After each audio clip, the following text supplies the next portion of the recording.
नमस्कार और स्वागतम आमर ही नुआ विस्तृत आलोचना को माने आमर ही डीप डाइव को आज तारीख होची 7 मार्च 2026 आओ आज आम सामने टेबल उपरे बहुत गुड़िए डाटा अच्छे। हाँ, बहुत सारा रिपोर्ट्स अच्छी आज आलोचना करिबा को एकदम विकिपीडिया रो लेटेस्ट अपडेट्स अच्छी किछि अंतर्जातीय खबर कागज रिपोर्ट अच्छी एवं आम निज राज्यर माने समाज धरित्री आउ नंदिनी भली लोकल खबर कागजर एक बड़ स्टॉक मध्य रही आम पाखरे। आउ आमरो आजिरो मिशन बहुत स्पष्ट एही सबु सोर्स रु तथ्य बाहर करी आमे देखिबाकू चेष्टा करिबा जे मध्यम प्राच्य रे वर्तमान जो युद्ध चलीची माने 2026 रो ईरान युद्ध तार प्रकृत स्थिति कोन। हाँ, आउ सबुठर गुरुत्वपूर्ण कथा होची हजार हजार माइल दूर घटुथिबा एही युद्ध आम भारत एवं खास करी आम ओडिशा उपरे किपरि सीधा सड़क प्रभाव पकाउछि सेइटाकू ही आमे आज डिकोड करिबा। किंतु एही विषय रे भीतरकू जीवा पूर्वरु गोटे बहुत गुरुत्वपूर्ण कथा आमे स्पष्ट करि देबा उचित। निश्चय सेटा जरूरी। देखंतु आमे जो सोर्स गुडी को उपरे आज आलोचना करिबा को जाउछु सेथिरे अमेरिका राष्ट्रपति डोनाल्ड ट्रम्प को विभिन्न निष्पत्ति अछि, ईरान रो कड़ा धमक सबु अछि, आउ उभय लेफ्ट विंग आउ राइट विंग रो राजनीतिक दृष्टिकोण मध्य शामिल अछि। माने प्राय सबु आडू अलगा अलगा मत आसुछि। एग्जैक्टली।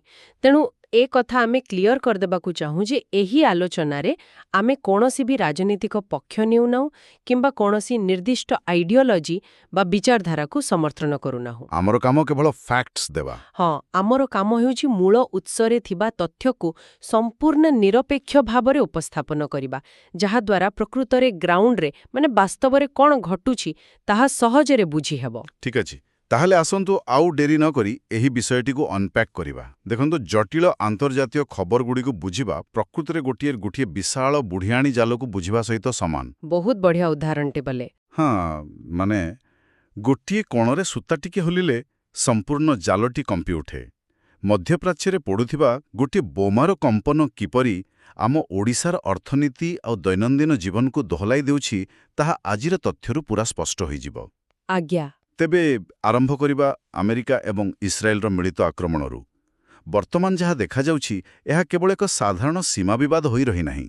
बिल्कुल नुहे। ट्रम्पकर एक सद्य बयान आम सोर्स रे अछि जेउथिरे से खोलाखोली कहिचंती जे एही युद्धर कोनोसी समय सीमा नाही आउ अमेरिका ईरान रो माने बिना शर्तरे आत्मसमर्पण चाहुछि। आउ एही जो शब्द अछि ना बिना शर्तरे आत्मसमर्पण अनकंडीशनल सरेंडर एहा इतिहास रे बहुत कम व्यवहार होईछि, विशेष करी द्वितीय विश्वयुद्ध परे। बहुत स्ट्रांग वर्डिंग। हाँ, एहार अर्थ हेउछि आलोचना टेबुल पाई बा कोनोसी नेगोसिएशन पाई आउ जागा छाड़ा जाउ नाही।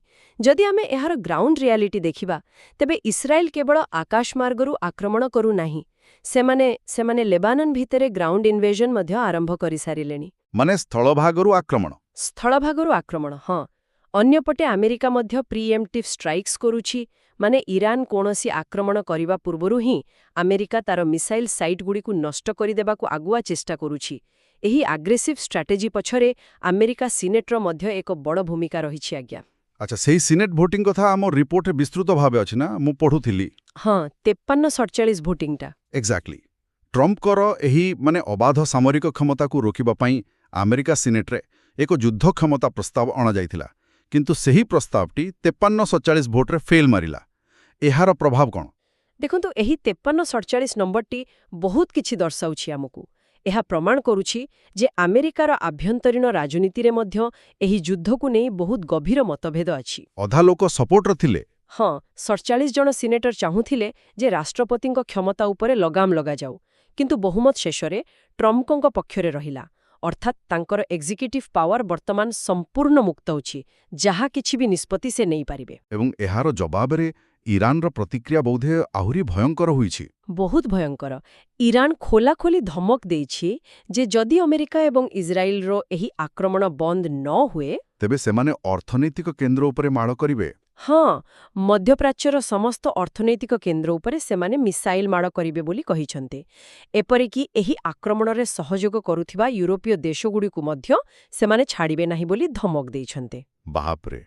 आउ ए सबु भितरे सामरिक टेक्नोलोजी दुनियार गोटिए बहुत बड़ खबर आछि जहां मोमतरे आमे समस्ते नोटिस करिबा दरकार। F-35 कथा कहउछन्ते ना? हाँ, इजराइल रो F-35 युद्ध विमान ପ୍ରଥମ ଥର ପାଇଁ ଇରାନର ଯୁଦ୍ଧ ବିମାନକୁ ଏକ ଆକାଶମାର୍ଗର ଲଢ଼େଇରେ ବା ଡଗ୍ ଫାଇଟ୍ରେ ଖସାଇ ଦେଇଛି। ଏହାର ସିଗ୍ନିଫିକାନ୍ସ କ'ଣ? ଦେଖନ୍ତୁ, F-35ର ଏହି ବ୍ୟବହାର କେବଳ ଗୋଟେ ନ୍ୟୁଜ୍ ହେଡ୍ଲାଇନ୍ ନୁହେଁ କିମ୍ବା ଛୋଟ ଘଟଣା ନୁହେଁ। ମିଲିଟାରୀ ହିଷ୍ଟ୍ରିରେ ଏହା ଏକ ମାଇଲଖୁଣ୍ଟ। କାହିଁକି? କାରଣ F-35 ହେଉଛି ଏକ 5th ଜେନେରେସନ୍ ଷ୍ଟେଲ୍ଥ ଫାଇଟର, ମାନେ ଯାହାକୁ ରାଡାରରେ ଧରିବା ପ୍ରାୟ ଅସମ୍ଭବ। ସାଧାରଣତଃ ଏଗୁଡ଼ିକୁ କେବଳ ଗୁପ୍ତ ସର୍ଭେଲାନ୍ସ କିମ୍ବା କୌଣସି ସ୍ପେସିଫିକ୍ ଟାର୍ଗେଟକୁ ହିଟ୍ କରିବା ପାଇଁ ବ୍ୟବହାର କରାଯାଏ। ଆଚ୍ଛା, ଆଗରୁ ଏମିତି ଫ୍ରଣ୍ଟଲାଇନ୍ ଡଗ୍ ଫାଇଟ୍ରେ ବ୍ୟବହାର ହେଉନଥିଲା? ନା, ବିଲକୁଲ ନୁହେଁ। କିନ୍ତୁ ଏବେ ଏହାକୁ ସିଧାସଳଖ ଏୟାର ଟୁ ଏୟାର କମ୍ବାଟ୍ରେ ବ୍ୟବହାର କରିବା ପ୍ରମାଣ କରୁଛି ଯେ ଯୁଦ୍ଧର ସ୍ତର ବର୍ତ୍ତମାନ ପୁରା ଏକ୍ସଟ୍ରିମ୍ ଲେଭେଲକୁ ଚାଲିଗଲାଣି। ଆଉ ଏହି ଏକ୍ସଟ୍ରିମ୍ ଲେଭେଲର ସବୁଠାରୁ ବଡ଼ ଝଟକା ତ ଇରାନକୁ ଲାଗିଛି ଏକ ନିର୍ଦ୍ଦିଷ୍ଟ ଆକ୍ରମଣରେ। ଆମ ସୋର୍ସରେ ଯେମିତି ଅଛି, ଆମେରିକା ଏବଂ ଇସ୍ରାଏଲର ଏହି ମିଳିତ ଅପରେସନରେ ଇରାନର ସୁପ୍ରିମ୍ ଲିଡର ଆୟାତୋଲା ଆଲି ଖାମେନେଇ ତାଙ୍କର ମୃତ୍ୟୁ ଘଟିଛି। ଆଉ ଆମ ରିପୋର୍ଟ ଅନୁଯାୟୀ ତାଙ୍କ ପୁତ୍ର ମୋଜଦାବା ଖାମେନେଇ ବର୍ତ୍ତମାନ ଏହି ଦାୟିତ୍ୱ ଗ୍ରହଣ କରିଛନ୍ତି। ଏହା ଏକ ବହୁତ ବଡ଼ ଘଟଣା, କାରଣ ସୁପ୍ରିମ୍ ଲିଡରଙ୍କ ମୃତ୍ୟୁ ଇରାନ ପାଇଁ କେବଳ ଏକ ରାଜନୈତିକ କ୍ଷତି ନୁହେଁ, ଏହା ଏକ ବହୁତ ବଡ଼ ଧାର୍ମିକ ଏବଂ ମାନସିକ ଆଘାତ ସେମାନଙ୍କ ପାଇଁ। ସେଠି ତାଙ୍କର ସ୍ଥାନ ତ ସରକାରଙ୍କଠାରୁ ବି ଉପରେ ଥାଏ। ଏକଦମ ସରକାରଙ୍କ ଠାରୁ ବହୁତ ଉପରେ। ଆଉ ଏବେ ଯେହେତୁ ତାଙ୍କ ପୁଅ ମୋଜତାବା ଖାମେନେଇଙ୍କ ହାତକୁ କ୍ଷମତା ଆସିଯାଇଛି, ଏହାର ମାନେ ହେଉଛି ପ୍ରତିଶୋଧର ନିଆଁ ବୋଧେ ଆହୁରି ତୀବ୍ର ହେବ। ନିଶ୍ଚିତ ଭାବରେ। ଆଉ ଠିକ୍ ଏହି ସମୟରେ ଭାରତର ଯେଉଁ ପଦକ୍ଷେପ ଅଛି ତାହା ବି ଖୁବ୍ କୌତୂହଳପୂର୍ଣ୍ଣ। ଆମେ ଦେଖିଲୁ ଯେ ଭାରତ ସରକାର ଅଫିସିଆଲି ଶୋକ ପ୍ରକାଶ କରିଛନ୍ତି ତାଙ୍କ ମୃତ୍ୟୁରେ। ହଁ, ଗୋଟିଏ ପଟେ ଭାରତର ଆମେରିକା ଏବଂ ଇସ୍ରାଏଲ ସହ ବହୁତ ଭଲ ସମ୍ପର୍କ ଅଛି ଆଜିକାଲି, ଅନ୍ୟପଟେ ଇରାନ ସହ ମଧ୍ୟ ଆମର ବହୁତ ପୁରୁଣା ପାରମ୍ପରିକ ଏବଂ ଅର୍ଥନୈତିକ ସମ୍ପର୍କ ରହିଛି। ଚାବାହାର ପୋର୍ଟ କଥା ତ ଆମେ ଜାଣିଛେ। ହଁ, ସେଇଟା ତ ଅଛି। ତେଣୁ ଏକାବେଳକେ ଏହି ଦୁଇଟି ଡଙ୍ଗାରେ ଗୋଡ଼ ଦେଇ ସ୍ଥିତିକୁ ବାଲାନ୍ସ କରିବା ପ୍ରକୃତରେ ଭାରତୀୟ କୂଟନୀତିର ଏକ ବହୁତ ବଡ଼ ପରୀକ୍ଷା ବର୍ତ୍ତମାନ। ଆଉ ଏଠାରେ ହିଁ ବିଷୟଟି ପ୍ରକୃତରେ ବହୁତ ଇଣ୍ଟରେଷ୍ଟିଂ ହୋଇଯାଉଛି। କାରଣ ଏହି ବ୍ୟାଲେନ୍ସ ରଖିବା କେବଳ କେଉଁ ଅନ୍ତର୍ଜାତୀୟ ରାଜନୀତି ପାଇଁ ଦରକାର ନାହିଁ, ଏହା ଆମ ଦୈନନ୍ଦିନ ଜୀବନ, ଆମ ପକେଟକୁ ବଞ୍ଚାଇବା ପାଇଁ ଦରକାର। ସତ କଥା। ଏହି ଯୁଦ୍ଧ ବର୍ତ୍ତମାନ ଆମ ଓଡ଼ିଶାର ପ୍ରତିଟି ରୋଷେଇ ଘର ପର୍ଯ୍ୟନ୍ତ ପହଞ୍ଚିଗଲାଣି। ଯଦି ଆମେ ଫିନାନ୍ସିଆଲ ଡେଟା ଉପରେ ନଜର ପକାଇବା, ସେୟାର ମାର୍କେଟରେ ଏକ ବଡ଼ ଧରଣର କ୍ରାଶ୍ ବା ପତନ ଦେଖିବାକୁ ମିଳିଛି। ହଁ, ସେୟାର ମାର୍କେଟ ତଳକୁ ଖସିଛି। ଆଉ ସବୁଠାରୁ ବଡ଼ ଚିନ୍ତାର କାରଣ ହେଉଛି ଆମର ଅଶୋଧିତ ତେଳ ବା କ୍ରୁଡ୍ ଅଏଲର ଦର।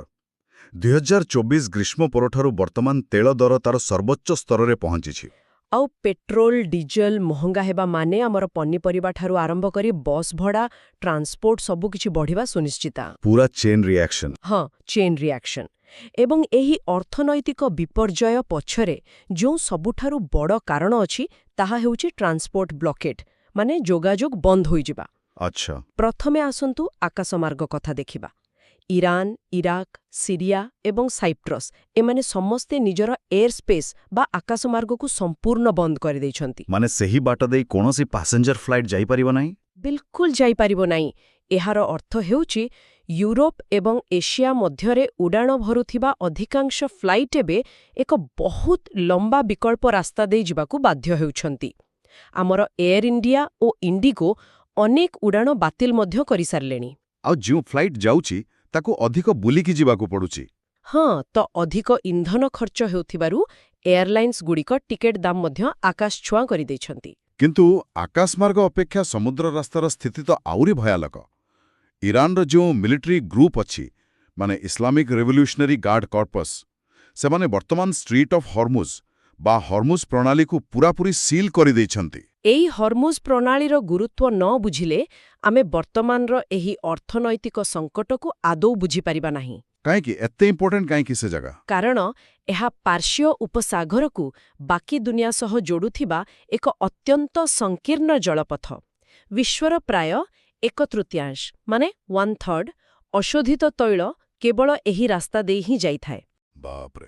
ହଁ, ତେଣୁ ଏହାକୁ ବନ୍ଦ କରିବା ମାନେ ବିଶ୍ୱ ଅର୍ଥନୀତିର ପୁରା ତଣ୍ଟି ଚିପିଦେବା ସହ ସମାନ। ଆଉ ଏହାର ସିଧାସଳଖ ଶିକାର କିଏ ହୋଇଛନ୍ତି ଜାଣିଛନ୍ତି? ଆମ ନିଜ ଭାରତୀୟ ଜାହାଜ ଏବଂ ନାବିକ। ହଁ, ମୁଁ ସେଇ ଡାଟାଟା ଦେଖୁଥିଲି ଆଜ୍ଞା। ଆମ ପାଖରେ ଥିବା ତଥ୍ୟ ଅନୁଯାୟୀ ବର୍ତ୍ତମାନ 38ଟି ଭାରତୀୟ ବାଣିଜ୍ୟିକ ଜାହାଜ ପାରସ୍ୟ ଉପସାଗରରେ ପୁରା ଫସି ରହିଛନ୍ତି। ଆଉ ତାର ବ୍ରେକ୍ଡାଉନ୍ ବି ଆମ ପାଖରେ ଅଛି। ହଁ, ସେଥିମଧ୍ୟରୁ 24ଟି ଜାହାଜ ହର୍ମୁଜ ପ୍ରଣାଳୀର ପଶ୍ଚିମରେ ଅଛନ୍ତି, 12ଟି ପୂର୍ବରେ ଏବଂ 2ଟି ଜାହାଜ ଆଡେନ୍ ଉପସାଗରରେ ଅଟକି ରହିଛନ୍ତି। ଆଉ ସବୁଠୁ ବଡ଼ ଚିନ୍ତାର କଥା ହେଲା, ଏହି ଜାହାଜଗୁଡ଼ିକରେ ପ୍ରାୟ 1100 ଭାରତୀୟ ନାବିକ ଅଛନ୍ତି। ଆଉ ଏହା କେବଳ ଗୋଟିଏ ଜାଗାର କଥା। ଯଦି ଆମେ ସମଗ୍ର ବିଶ୍ୱର ଚିତ୍ର ଦେଖିବା, ତେବେ ମୋଟ 23,000 ଭାରତୀୟ ନାବିକ ଏବେ ବିଭିନ୍ନ ଯୁଦ୍ଧଗ୍ରସ୍ତ ଅଞ୍ଚଳରେ ଫସି ରହିଛନ୍ତି। 23,000? ଏହା ତ ଏକ ବହୁତ ବଡ଼ ନମ୍ବର। ଆଉ ଏହା କେବଳ କୌଣସି ସମୁଦ୍ରର ଟ୍ରାଫିକ୍ ଜାମ୍ ନୁହେଁ, ଏହା ଏକ ଆକ୍ଟିଭ୍ ୱାର୍ ଜୋନ୍। ଆମେ ଜାଣିବା ଦରକାର ଯେ ଯୁଦ୍ଧ ଆରମ୍ଭ ହେବା ଦିନଠାରୁ 5ଟି ବାଣିଜ୍ୟିକ ଜାହାଜ ସମ୍ପୂର୍ଣ୍ଣ ନଷ୍ଟ ହୋଇସାରିଲାଣି। ଆମର 3 ଜଣ ଭାରତୀୟ ନାବିକଙ୍କର ଦୁଃଖଦ ପ୍ରାଣହାନି ମଧ୍ୟ ଘଟିଛି। ପ୍ରକୃତରେ ବହୁତ କଷ୍ଟଦାୟକ। ଆଉ ସମୁଦ୍ର ଭିତରେ କିପରି ଏକା ସାଙ୍ଗରେ ବହୁତ ଲୋକଙ୍କର ମୃତ୍ୟୁ ହୋଇପାରୁଛି, ତାର ଏକ ଜ୍ୱଳନ୍ତ ଉଦାହରଣ ତ ଆମ ସୋର୍ସରେ ଅଛି। ସେହି ଆମେରିକା ନୌସେନାର ଆକ୍ରମଣ କଥା କହୁଛନ୍ତି ନା? ହଁ, ଆମେରିକା ନୌସେନା ଇରାନର IRIS ଦେନା ନାମକ ଏକ ଯୁଦ୍ଧ ଜାହାଜକୁ ସିଧା ଟର୍ପେଡୋ ମାଡ଼ କରି ବୁଡ଼ାଇ ଦେଇଛି, ଯେଉଁଥିରେ ପ୍ରାୟ 88 ଜଣ କ୍ରୁ ମେମ୍ବରଙ୍କର ମୃତ୍ୟୁ ହୋଇଛି। ଦେଖନ୍ତୁ, ଏକ କନଭେନ୍ସନାଲ ଟର୍ପେଡୋ ଆଟାକ୍ରେ ଜାହାଜ ବୁଡ଼ାଇବାଟା ଦର୍ଶାଉଛି ଯେ ଏହା ଆଉ କୌଣସି ଛୋଟମୋଟ ଲଢ଼ାଇ ହୋଇ ରହିନାହିଁ। ଏହା ଏବେ ଏକ ଫୁଲ୍ ସ୍କେଲ୍ ନଭଲ ୱାର୍ରେ ପରିଣତ ହୋଇସାରିଲାଣି। ତେଣୁ ଏସବୁର ପ୍ରକୃତ ଅର୍ଥ କ'ଣ ଆମ ସାଧାରଣ ଲୋକଙ୍କ ପାଇଁ? ଆନ୍ତର୍ଜାତୀୟ ଜଳରାଶିରେ ଯେତେବେଳେ ଜାହାଜ ବୁଡ଼ୁଛି ବା ବୋମା ପୋଡ଼ୁଛି, ଆମ ଓଡ଼ିଶାର ଗାଁଗୁଡ଼ିକରେ କାହିଁକି ଏତେ ଭୟର ବାତାବରଣ ଖେଳିଯାଇଛି? ଏହାର ଉତ୍ତର ଆମ ଲୋକାଲ ନ୍ୟୁଜ୍ ପେପରଗୁଡ଼ିକରେ ଅଛି। ହଁ, ଯଦି ଆମେ ବିଶେଷ କରି ସମାଜ ଏବଂ ଧରିତ୍ରୀର ରିପୋର୍ଟସ୍ ଦେଖିବା, ତେବେ ଚିତ୍ର ବହୁତ ସ୍ପଷ୍ଟଦାୟକ ଲାଗୁଛି। ମଧ୍ୟପ୍ରାଚ୍ୟରେ କାମ କରୁଥିବା ଆମର 90 ଲକ୍ଷରୁ ଅଧିକ ଭାରତୀୟ ଏବେ ସିଧାସଳଖ ବିପଦରେ ଅଛନ୍ତି। ଆଉ ଆମ ରାଜ୍ୟର କଥା କହିଲେ? କେବଳ ଆମ ଓଡ଼ିଶାର କେନ୍ଦ୍ରାପଡ଼ା ଜିଲ୍ଲାରୁ ହିଁ 1000ରୁ ଅଧିକ ପ୍ଲମ୍ବର, ଇଲେକ୍ଟ୍ରିସିଆନ୍ ଏବଂ କନଷ୍ଟ୍ରକ୍ସନ୍ ୱାର୍କର ବର୍ତ୍ତମାନ ସେହି ଗଲ୍ଫ ଦେଶଗୁଡ଼ିକରେ ଫସି ରହିଛନ୍ତି। ଏହା ଏକ ବହୁତ ସମ୍ବେଦନଶୀଳ ପ୍ରସଙ୍ଗ, କାରଣ କେନ୍ଦ୍ରାପଡ଼ା ଏବଂ ଗଞ୍ଜାମ ଭଳି ଜିଲ୍ଲାଗୁଡ଼ିକର ଅର୍ଥନୀତି ବହୁମାତ୍ରାରେ ଏହି ରେମିଟାନ୍ସ ଉପରେ ନିର୍ଭର କରେ। ମାନେ ଯେଉଁ ଟଙ୍କା ସେମାନେ ବିଦେଶରୁ ପଠାନ୍ତି। ହଁ, ବିଦେଶରୁ ଆସୁଥିବା ଟଙ୍କା। ଯେଉଁ ଲୋକମାନେ ଘର ତିଆରି କରିବାକୁ ବା ପିଲାଙ୍କୁ ଭଲ ପାଠ ପଢ଼ାଇବାକୁ ସ୍ୱପ୍ନ ନେଇ ମଧ୍ୟପ୍ରାଚ୍ୟ ଯାଇଥିଲେ, ସେମାନେ ଆଜି ବୋମା ମାଡ଼ରୁ ବଞ୍ଚିବା ପାଇଁ ଅଣ୍ଡରଗ୍ରାଉଣ୍ଡ ବଙ୍କର ଖୋଜୁଛନ୍ତି। ଆଉ ତାଙ୍କ ପରିବାର ଲୋକେ ଏଠି ଗାଁରେ ବସି ଟିଭି ସ୍କ୍ରିନ୍ରେ ଧୂଆଁ ଉଠୁଥିବାର ଦୃଶ୍ୟ ଦେଖୁଛନ୍ତି। ସେମାନେ ତ ପୁରା ଡରି ଯାଇଥିବା, ବହୁତ ଟେନସନରେ ଥିବେ। ଅତ୍ୟନ୍ତ ଉଦ୍ବିଗ୍ନ ଅବସ୍ଥାରେ ଅଛନ୍ତି। ଏହି ଯେଉଁ ହ୍ୟୁମାନ ଏଲିମେଣ୍ଟ ଅଛି ନା, ଏହି ମାନବୀୟ ଦିଗଟି ହିଁ ଏହି ଯୁଦ୍ଧକୁ ଆମ ସମସ୍ତଙ୍କ ପାଇଁ ବହୁତ ପର୍ସନାଲ କରିଦେଇଛି। ଆଉ ଏହି ସ୍ଥିତିକୁ ସମ୍ଭାଳିବା ପାଇଁ ଭାରତର କୂଟନୈତିକ ତତ୍ପରତା ବି ଆମକୁ ଦେଖିବାକୁ ମିଳୁଛି ଏବେ। ପ୍ରଧାନମନ୍ତ୍ରୀ ନରେନ୍ଦ୍ର ମୋଦି ଗତ 48 ଘଣ୍ଟା ମଧ୍ୟରେ UAE, ଇସ୍ରାଏଲ, ସାଉଦି ଆରବକୁ ମିଶାଇ ମୋଟ 8ଟି ଉପସାଗରୀୟ ରାଷ୍ଟ୍ରର ନେତାଙ୍କ ସହ ଫୋନରେ କଥା ହେଇସାରିଲେଣି।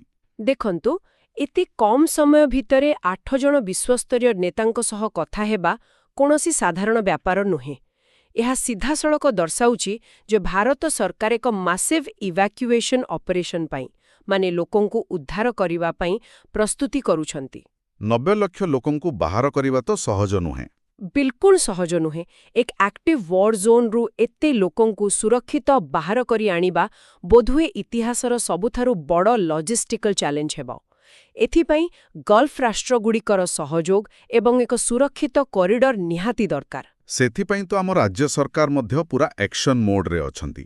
ଓଡ଼ିଶାର ମୁଖ୍ୟମନ୍ତ୍ରୀ ମୋହନ ମାଝୀ ଫସି ରହିଥିବା ଓଡ଼ିଆମାନଙ୍କୁ ସୁରକ୍ଷିତ ଫେରାଇ ଆଣିବା ପାଇଁ କେନ୍ଦ୍ର ସରକାରଙ୍କ ସହ ନିରନ୍ତର ଯୋଗାଯୋଗ କରୁଛନ୍ତି। ହଁ, ଆଉ କଣ୍ଟ୍ରୋଲ ରୁମ୍ ମଧ୍ୟ ଖୋଲାଯାଇଛି। ଏକ୍ଜାକ୍ଟଲି। ବୈଦେଶିକ ବ୍ୟାପାର ମନ୍ତ୍ରଣାଳୟ ବା MEA ପରା ଏକ ସ୍ୱତନ୍ତ୍ର କଣ୍ଟ୍ରୋଲ ରୁମ୍ ଖୋଲାଯାଇଛି। ଲୋକଙ୍କ ସୁବିଧା ପାଇଁ କିଛି ହେଲ୍ପଲାଇନ୍ ନମ୍ବର ଯେପରିକି 1800118797 ଏବଂ 01123012113 ମଧ୍ୟ ଜାରି କରାଯାଇଛି। ଆଶା କରାଯାଉଛି ଯେ ଏହା ଲୋକଙ୍କୁ ସଠିକ୍ ଇନଫର୍ମେସନ୍ ଦେବାରେ ନିଶ୍ଚୟ ସାହାଯ୍ୟ କରିବ। ନିଶ୍ଚିତ ଭାବରେ। ଗୋଟିଏ ପଟେ ଆମେ ଏଇ ଭୟଙ୍କର ଅନ୍ତର୍ଜାତୀୟ ସଙ୍କଟ ସହ ଲଢ଼ୁଛୁ, କିନ୍ତୁ ଅନ୍ୟପଟେ ଦେଖିଲେ ଆମ ଦେଶ ଏବଂ ରାଜ୍ୟରେ ମଧ୍ୟ ସାଧାରଣ ଜୀବନ ଆଗକୁ ବଢ଼ୁଛି। ମାନେ ଗୋଟେ ସମାନ୍ତରାଳ ଦୁନିଆ ଚାଲିଛି।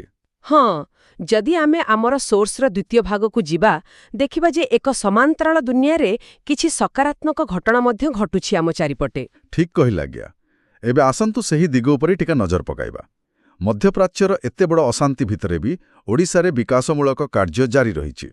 ଆଜି ଅର୍ଥାତ୍ ମାର୍ଚ୍ଚ 6-7 ତାରିଖରେ କେନ୍ଦ୍ର ଗୃହ ଓ ସମବାୟ ମନ୍ତ୍ରୀ ଅମିତ ଶାହ ଓଡ଼ିଶା ଗସ୍ତରେ ଆସିବାର କାର୍ଯ୍ୟକ୍ରମ ଅଛି। ଆଉ ସେ ପାରାଦୀପ ଯାଉଛନ୍ତି ନା? ହଁ, ପାରାଦୀପଠାରେ ଇଫ୍କୋର ଏକ ନୂଆ ସଲଫ୍ୟୁରିକ୍ ଏସିଡ୍ ପ୍ଲାଣ୍ଟକୁ ଲୋକାର୍ପଣ କରିବାର କାର୍ଯ୍ୟକ୍ରମ ରହିଛି। ତାହା ସାଥେ ଭୁବନେଶ୍ୱରରେ ମଧ୍ୟ ସମବାୟ କ୍ଷେତ୍ରର ଅନେକ ପ୍ରକଳ୍ପର ଶୁଭାରମ୍ଭ ହେବ ଆଜି। ଦେଖନ୍ତୁ, ଏହି ଇଫ୍କୋ ପ୍ଲାଣ୍ଟଟି ଆମ ରାଜ୍ୟର କୃଷି କ୍ଷେତ୍ର ପାଇଁ ଏକ ବହୁତ ବଡ଼ ଖବର। ସଲଫ୍ୟୁରିକ୍ ଏସିଡ୍ଟା ସାର ପାଇଁ ଦରକାର ହୁଏ ବୋଧହୁଏ। ଏକଦମ। ସଲଫ୍ୟୁରିକ୍ ଏସିଡ୍ ମୁଖ୍ୟତଃ ସାର ପ୍ରସ୍ତୁତିରେ ବ୍ୟବହୃତ ହୁଏ। ପାରାଦୀପରେ ଏହାର ଉତ୍ପାଦନ ବଢ଼ିବା ମାନେ ଆମ ଚାଷୀମାନଙ୍କୁ ଆଗକୁ ସହଜରେ ଆଉ କମ୍ ଦାମରେ ସାର ମିଳିପାରିବ। ଗ୍ଲୋବାଲ୍ ସପ୍ଲାଇ ଚେନ୍ ଯେତେବେଳେ ଯୁଦ୍ଧ ଯୋଗୁଁ ବାଧାପ୍ରାପ୍ତ ହେଉଛି, ସେତେବେଳେ ରାଜ୍ୟ ଭିତରେ ଏଭଳି ଉତ୍ପାଦନ କେନ୍ଦ୍ର ରହିବା ଏକ ବଡ଼ ଇକୋନୋମିକ୍ ବଫର ଭାବେ କାମ କରିବ ନିଶ୍ଚୟ। ଆଉ ଏହା ସହ ରାଜ୍ୟର ଅନେକ ସାଂସ୍କୃତିକ କାର୍ଯ୍ୟକ୍ରମ ମଧ୍ୟ ଦେଖିବାକୁ ମିଳିଛି ଏହି ସପ୍ତାହରେ। ଯେମିତିକି ଗତ ମାର୍ଚ୍ଚ 5 ତାରିଖରେ ବିଜୁ ଜନତା ଦଳ ପକ୍ଷରୁ ପ୍ରବାଦ ପୁରୁଷ ବିଜୁ ପଟ୍ଟନାୟକଙ୍କ 110ତମ ଜନ୍ମ ଜୟନ୍ତୀ ଆସିକା ଏବଂ ରାଜ୍ୟର ଅନ୍ୟାନ୍ୟ ସ୍ଥାନରେ ମହାସମାରୋହରେ ପାଳନ କରାଯାଇଛି। ତାହା ମଧ୍ୟ ଏକ ଖୁସିର ଖବର। ଆଉ ଏକ ଗର୍ବର ବିଷୟ ହେଉଛି ପଦ୍ମଶ୍ରୀ 2026 ତାଲିକାରେ ଓଡ଼ିଶାର 4 ଜଣ ବିଶିଷ୍ଟ ବ୍ୟକ୍ତି ସ୍ଥାନ ପାଇଛନ୍ତି। ବିଭିନ୍ନ କ୍ଷେତ୍ରରେ ସେମାନଙ୍କର ଅବଦାନକୁ ଯେଉଁ ସ୍ୱୀକୃତି ମିଳିଲା, ତାହା ପୁରା ରାଜ୍ୟ ପାଇଁ ଗର୍ବର ବିଷୟ। ନିଶ୍ଚିତ। ଆଉ ଯେହେତୁ ଆମେ ଅନ୍ୟ ଖବର ବିଷୟରେ ଆଲୋଚନା କରୁଛେ, ଆମ ପାଖରେ ଆଉ ଗୋଟେ ଇଣ୍ଟରେଷ୍ଟିଂ ଡେଟା ପଏଣ୍ଟ ଅଛି ଏଣ୍ଟରଟେନମେଣ୍ଟ ଏବଂ ମିଡିଆ ଜଗତରୁ। ହଁ, ସେଇ କ୍ରିକେଟ ମ୍ୟାଚ୍ କଥା ତ। ହଁ, ମାନେ ସେଇ ଡାଟାଗୁଡ଼ିକ ପ୍ରକୃତରେ ଆମ ମାନବ ମାନସିକତାକୁ ବହୁତ ସୁନ୍ଦର ଭାବରେ ଦର୍ଶାଉଛନ୍ତି। କିପରି? ଦେଖନ୍ତୁ, ଗୋଟିଏ ପଟେ ଦୁନିଆରେ ଏତେ ଟେନସନ୍ ଚାଲିଛି ଯୁଦ୍ଧକୁ ନେଇ, କିନ୍ତୁ ଅନ୍ୟପଟେ ଭାରତ ଇଂଲଣ୍ଡ ସେମିଫାଇନାଲ କ୍ରିକେଟ ମ୍ୟାଚ୍କୁ ଏକା ସାଙ୍ଗରେ 65.2 ନିୟୁତ ମାନେ 65.2 ମିଲିୟନ ଲୋକ ଷ୍ଟ୍ରିମିଂ କରି ଦେଖିଛନ୍ତି ଏବଂ ଏକ ନୂଆ ବିଶ୍ୱ ରେକର୍ଡ ସୃଷ୍ଟି କରିଛନ୍ତି। ବାପରେ, 65.2 ମିଲିୟନ? ହଁ, ଲୋକମାନେ ଏତେ ଟେନସନ୍ ଭିତରେ ବୋଧେ ଟିକେ ରିଲିଫ୍ ଖୋଜୁଛନ୍ତି ବା ଖେଳ ମାଧ୍ୟମରେ ନିଜ ମାଇଣ୍ଡ ଡାଇଭର୍ଟ କରୁଛନ୍ତି। ଏହା ତାର ସିଧା ପ୍ରମାଣ। ଏବଂ ମିଡିଆ ଇଣ୍ଡଷ୍ଟ୍ରିରୁ ଯେଉଁ ଖବର ଆସିଛି, ତାହା ବୋଧହୁଏ ଆହୁରି ଗୁରୁତ୍ୱପୂର୍ଣ୍ଣ ଆମ ସମସ୍ତଙ୍କ ପାଇଁ। ଇସ୍ରାଏଲ ଇରାନ ଯୁଦ୍ଧର ଯେଉଁ କ୍ରମାଗତ ଲାଇଭ୍ କଭରେଜ ଚାଲିଛି, ସେଥିଯୋଗୁଁ ନ୍ୟୁଜ୍ ଚ୍ୟାନେଲଗୁଡ଼ିକର ଭ୍ୟୁଅରସିପ୍ ଏବେ ରେକର୍ଡ ସ୍ତରରେ ପହଞ୍ଚିଯାଇଛି। ସମସ୍ତେ ଟିଭି ସାମ୍ନାରେ ବସିଛନ୍ତି। ହଁ, ଏବଂ ଏହାକୁ ଦୃଷ୍ଟିରେ ରଖି ସରକାର ଏକ ବଡ଼ ନିଷ୍ପତ୍ତି ନେଇଛନ୍ତି। ସରକାର ସମସ୍ତ ନ୍ୟୁଜ୍ ଚ୍ୟାନେଲଗୁଡ଼ିକର ଟିଆର୍ପି ରେଟିଂକୁ ଆସନ୍ତା 4 ସପ୍ତାହ ପାଇଁ ସମ୍ପୂର୍ଣ୍ଣ ସ୍ଥଗିତ ବା ଫ୍ରିଜ୍ କରିଦେଇଛନ୍ତି। ଆଉ ଏହି ଟିଆର୍ପି ଫ୍ରିଜ୍ କରିବାଟା ଗୋଟେ ପ୍ରକାରରେ ମାଷ୍ଟର ଷ୍ଟ୍ରୋକ୍ କହିଲେ ଅତ୍ୟୁକ୍ତି ହେବ ନାହିଁ। ଆଚ୍ଛା, ସେମିତି କାହିଁକି ଲାଗୁଛି ଆପଣଙ୍କୁ? କାରଣ ଯେତେବେଳେ ଯୁଦ୍ଧ ଭଳି ଏକ ସମ୍ବେଦନଶୀଳ ପରିସ୍ଥିତି ସୃଷ୍ଟି ହୁଏ, ନ୍ୟୁଜ୍ ଚ୍ୟାନେଲଗୁଡ଼ିକ ଟିଆର୍ପି ବଢ଼ାଇବା ପାଇଁ ଅନେକ ସମୟରେ ଘଟଣାକୁ ଅତିରଞ୍ଜିତ କରି ଦେଖାଇବାର ଆଶଙ୍କା ଥାଏ। ହଁ, ସେମାନେ ଭୟର ବାତାବରଣ ସୃଷ୍ଟି କଲେ ଲୋକେ ଅଧିକ ସମୟ ଟିଭି ଦେଖିବେ। ସେଇଟା ହିଁ କଥା। ତେଣୁ ଏହାକୁ ରୋକିବା ପାଇଁ ଏବଂ ସାଧାରଣ ଜନତାଙ୍କ ମଧ୍ୟରେ ଅଯଥା ପ୍ୟାନିକ୍ ନ ଖେଳାଇବା ପାଇଁ ସରକାର ଏହି ରେଟିଂ ୱାର୍କୁ ବନ୍ଦ କରିଦେଇଛନ୍ତି, ଯାହାକି ମୋ ମତରେ ଏକ ବହୁତ ପରିପକ୍ୱ ନିଷ୍ପତ୍ତି। ଠିକ୍ କଥା। ଆଜ୍ଞା, ଯଦି ଆମେ ଆଜିର ଏହି ସମ୍ପୂର୍ଣ୍ଣ ଆଲୋଚନାର ଏକ ସାରାଂଶ ବାହାର କରିବା, ତେବେ ଗୋଟିଏ କଥା ବହୁତ ସ୍ପଷ୍ଟ ହୋଇଯାଉଛି। ଆଜିର ଦୁନିଆରେ କୌଣସି ବି ଘଟଣା ଗୋଟେ ସୀମା ଭିତରେ ଆବଦ୍ଧ ହୋଇ ରହିପାରିବା ନାହିଁ। ଅଦୃଶ୍ୟ ସୂତାରେ ସମସ୍ତେ ବନ୍ଧା। ଏକ୍ଜାକ୍ଟଲି। ଆମେ ଦେଖିଲେ କିପରି ଏକ ଆନ୍ତର୍ଜାତୀୟ ସ୍ତରର ଯୁଦ୍ଧ ହଜାର ହଜାର ମାଇଲ ଦୂରରେ ଥିବା ଆମ ସ୍ଥାନୀୟ ଅର୍ଥନୀତି, ଆମ ଗାଁର ପରିବାର ଏବଂ ସାଧାରଣ ଲୋକଙ୍କ ଜୀବନ ଉପରେ ଏତେ ଗଭୀର ପ୍ରଭାବ ପକାଉଛି। କେନ୍ଦ୍ରାପଡ଼ାର କୌଣସି ଗାଁଠାରୁ ନେଇ ସୁଦୂର ପାରସ୍ୟ ଉପସାଗର ପର୍ଯ୍ୟନ୍ତ ଏକ ଅଦୃଶ୍ୟ ସୂତାରେ ଆମେ ସମସ୍ତେ ବାନ୍ଧି ହୋଇଛୁ। ଆମ ଆକାଶ ମାର୍ଗରୁ ଆରମ୍ଭ କରି ସମୁଦ୍ରପଥ ପର୍ଯ୍ୟନ୍ତ ସବୁଠି ଏହି ଯୁଦ୍ଧର ଛାଇ ପଡ଼ୁଛି। କିନ୍ତୁ ଏହିସବୁ ବିଷୟକୁ ଏକାଠି କଲା ପରେ ଏହା ଆମକୁ ଏକ ବହୁତ ବଡ଼ ପ୍ରଶ୍ନ ପାଖରେ ଛାଡ଼ିଯାଉଛି। କି ପ୍ରଶ୍ନ? ଏକ ଏମିତି ଦିଗ ଯାହା ବିଷୟରେ ବୋଧହୁଏ ଏବେ କେହି ବି ଭାବୁନାହାନ୍ତି। ଧରିନିଅନ୍ତୁ, ଯଦି ହର୍ମୁଜ ପ୍ରଣାଳୀ ଆହୁରି 6 ମାସ କିମ୍ବା ବର୍ଷେ ପାଇଁ ସମ୍ପୂର୍ଣ୍ଣ ବନ୍ଦ ରହେ, ତେବେ କ'ଣ ହେବ? ମାନେ ତୈଳ ଯୋଗାଣ ବନ୍ଦ ରହିବ? ହଁ, ମଧ୍ୟପ୍ରାଚ୍ୟରୁ ତୈଳ ଯୋଗାଣ ଯଦି ସମ୍ପୂର୍ଣ୍ଣ ଠପ୍ ହୋଇଯାଏ ଏବଂ ତୈଳ ଦର କେବେ ବି ଆଉ ନିୟନ୍ତ୍ରଣକୁ ନ ଆସେ, ତେବେ ବିଶ୍ୱ ଅର୍ଥନୀତି କୁଆଡ଼େ ଯିବ?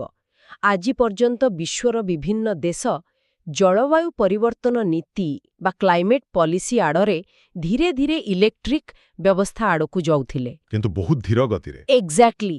କିନ୍ତୁ କ'ଣ ଏହି ଭୟାବହ ଯୁଦ୍ଧ ଏବଂ ତୈଳ ସଙ୍କଟ ବିଶ୍ୱକୁ ବାଧ୍ୟ କରିବ କି ରାତାରାତି ବିକଳ୍ପ ଶକ୍ତି ବା ଅଲ୍ଟରନେଟିଭ୍ ଏନର୍ଜି ଆଡ଼କୁ ପରିବର୍ତ୍ତିତ ହେବାକୁ? ଏହା ହୁଏତ ଏପରି ଏକ ପରିସ୍ଥିତି ସୃଷ୍ଟି କରିପାରେ ଯାହା ଦଶନ୍ଧି ଦଶନ୍ଧି ଧରି ଚାଲିଆସିଥିବା ଆମର ତୈଳ ଆଧାରିତ ବିଶ୍ୱ ଅର୍ଥନୀତିକୁ ସବୁଦିନ ପାଇଁ ବଦଳାଇଦେବ। ଆଉ ଇଲେକ୍ଟ୍ରିକ୍ ବିପ୍ଳବକୁ ବୋଧହୁଏ 10 ବର୍ଷ ଆଗକୁ ଟାଣି ଆଣିବ। ସେଇଟା ହିଁ କଥା। ବାସ୍ତବରେ ଏହା ଚିନ୍ତା କରିବା ଭଳି ଏକ ବିଷୟ। ହୁଏତ ଏହି ଯୁଦ୍ଧ କେବଳ ଇତିହାସ ନୁହେଁ, ଆମ ଭବିଷ୍ୟତର ଇକୋନୋମିକ୍ ମଡେଲକୁ ମଧ୍ୟ ପୁନଃ ଲିଖନ କରୁଛି। ତେବେ ଏହିସବୁ ଗୁରୁତ୍ୱପୂର୍ଣ୍ଣ ତଥ୍ୟ ଏବଂ ଆଲୋଚନା ସହିତ ଆଜିର ଏହି ଡିପ୍ ଡାଇଭ୍କୁ ଆମେ ଏଠାରେ ସମାପ୍ତ କରୁଛୁ। ନୂଆ ତଥ୍ୟ ଓ ଆଉ ଏକ ନୂଆ ବିଶ୍ଳେଷଣ ସହ ପୁଣି ଭେଟ ହେବ। ଆଜି ପାଇଁ ବିଦାୟ ନେଉଛୁ। ନମସ୍କାର।